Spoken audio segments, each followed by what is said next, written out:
ating brunch ngayon, 11 a.m. na, is a salad.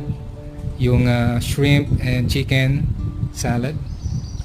Tapos, itong tuna egg omelette na may cheese. Yung tuna nito, dilata lang guys. Pero dapat ang hanapin natin yung Tuna in water. tuna in water, no? Tsaka olive oil.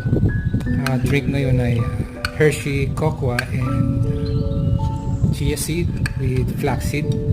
Ayan, tapos lagyan lang natin ng stevia drops. So okay na tayo.